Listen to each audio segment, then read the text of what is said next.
Are you thinking about moving to Moscow, Idaho? Well, in today's video, I'm gonna be talking about the pros and the cons of living in Moscow, Idaho.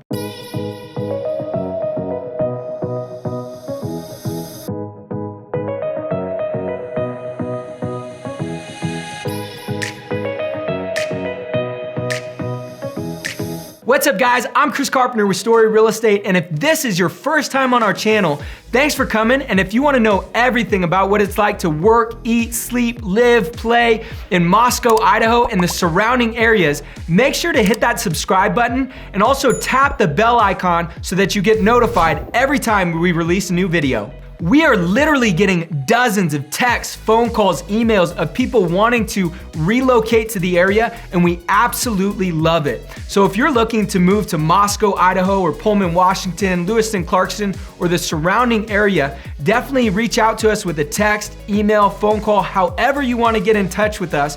We got your back when it comes to moving to the area. All right, guys, let's jump into the pros and the cons of living in Moscow, Idaho. I'm gonna start with the pros, then move to the cons, and end with one that's a little bit subjective. So I'd love for you to stick around to the end and weigh in the comments. The first pro about living in Moscow, Idaho is it's a center for recreation without being a destination or resort town.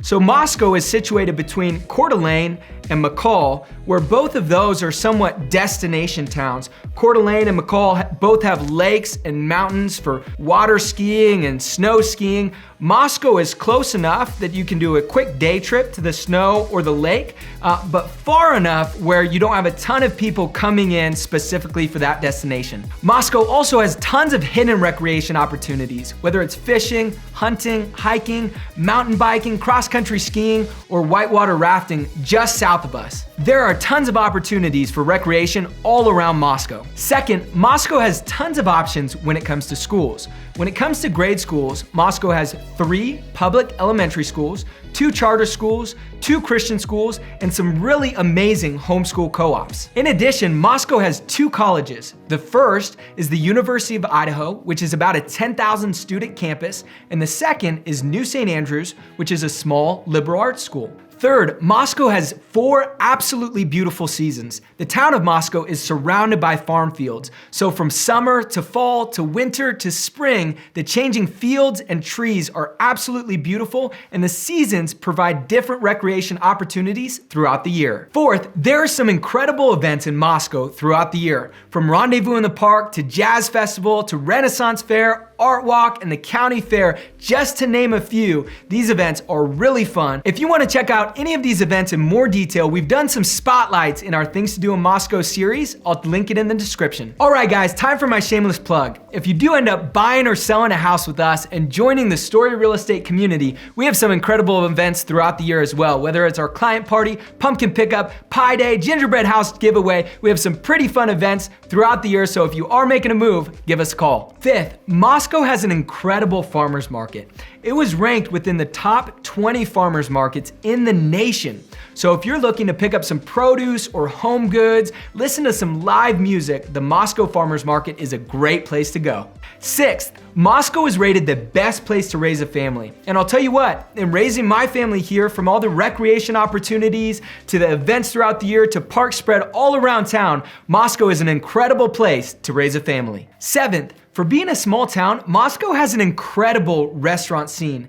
We've had a great opportunity through our Story Real Estate business highlights to get to sit down with some of the founders of these restaurants, hear their story and what they have to offer. I'm gonna link some of those videos in the description as well. Eighth, Moscow is the quintessential town for small town living.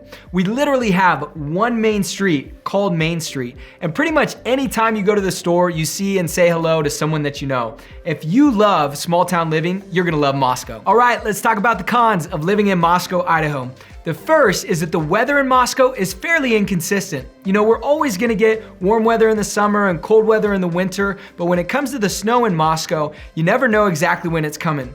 Every once in a while, we'll still see snow in May, and other years, you know, we'll get snow once or twice, it'll burn off, and that's all the snow that we'll get for the year. Second, the housing market in Moscow is extremely limited. as I'm filming this video, there's currently 17 residential homes on the market in all of Latah County. So as opposed to some bigger markets like Phoenix where there's hundreds of homes to choose from, if you're looking to buy a home in Moscow, your options are gonna be fairly limited. And that's why you need a motivated buyer specialist advocating for you with boots on the ground, helping you find that perfect property in a limited market. Our company will bring hundreds of properties to the market, and the buyers that we're working with will get exclusive access to those listings first. Third, Moscow doesn't have a lot of big box retail shopping. So if you're looking for somewhere like Target or Macy's, Home Depot or Costco, you're probably gonna have to either head down to Lewiston or head up to Coeur d'Alene or Spokane. Although Moscow is getting a Target, and shout out to some of our local businesses like Storm Cellar and Moscow Building Supply, we do have some incredible local options. Fourth, Moscow isn't the easiest town to travel in and out of. Now, Moscow does have a local airport just 15 minutes away, but if you want to do any substantial travel or longer flights, you're probably going to drive an hour and a half up to Spokane. My fifth and final con, job opportunities in Moscow are fairly limited. Our biggest employers are the University of Idaho, Washington State University, which is just over the border in Pullman, Schweitzer Engineering Laboratories, Gritman, the hospital, and MZ, which is an economic modeling company. I actually worked there before getting into real estate. Shout out to MZ, they have an incredible culture and do some really neat things in town. All right, for my final fact that is somewhat subjective, but it's the housing market in Moscow. We work with some people that they feel like it's extremely expensive, while for other people, it's extremely cheap. In Moscow, our average sale price is probably around $300,000. And that gets you about a 3-bedroom, 2-bath home. Now, we work with plenty of people coming from California or the west side of Washington where they come into town and they feel like the real estate here is extremely inexpensive. While for some people moving from the Midwest or other rural areas, they feel like it's extremely expensive. So I'm interested in what you think. What's your experience been? Leave me a comment down below and let me know. All right, guys, I hope you enjoyed my pros cons list when it comes to living in Moscow, Idaho. If you're thinking about relocating to Moscow, we would love to help you like we've helped hundreds of families in the past. Shoot us a text, phone call, email. We would love to connect and see how we can help.